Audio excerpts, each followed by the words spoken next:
माजी अर्थमंत्री सुधीर मुनगंटीवार आपल्या सोबत आहेत। सुधीर भाऊ, खरं तर आज अर्थसंकल्प मांडला जाणार आहे, तुम्हीही अनेक अर्थसंकल्प मांडलेले आहे, काय अपेक्षा आहे?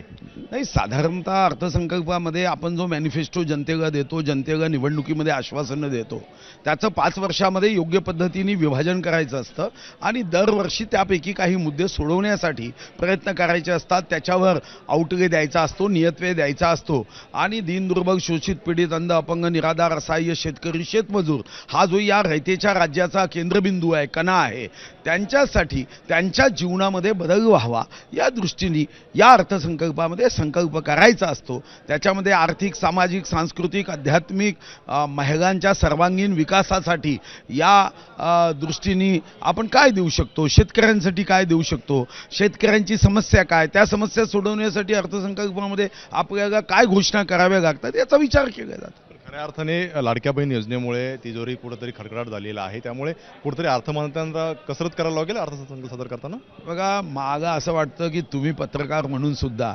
कारण नसताना 2 कोटी, आता साधारणतः अजून आकडा वाढला आहे, 2.5 कोटीच्या आसपासच्या महिलांचा असा अवमान का करता मला माहीत नाही।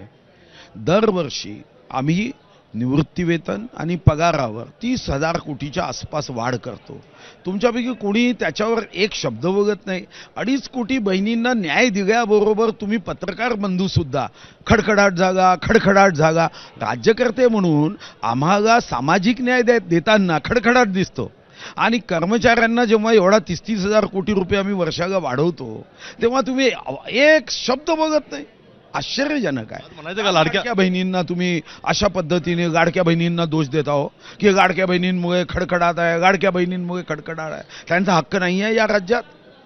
मला वाटतं की आज मानायचं बंद केलं पाहिजे। असं मानायचं का 1500 वरून 21 रुपये होतील घोषणा केल्याप्रमाणे? मी तुम्हाला सांगितलं 5 वर्षाचा तो टाइम टेबल आहे। उद्या एखाद्या विद्यार्थ्याला 3 तासाचा पेपर उत्तरपत्रिका सोडवायला द्यायची आणि 3 मिनिटात ओढायची का?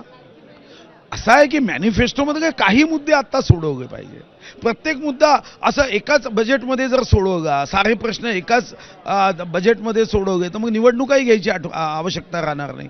टप्प्याटप्प्याने प्रश्न सोडवायचे असतात। शेवटचा प्रश्न, माजी अर्थमंत्री म्हणून काय अपेक्षा तुमची? मी सांगितलं का, मॅनिफेस्टो म्हणजे जाहीरनामा म्हणजे वचननामा।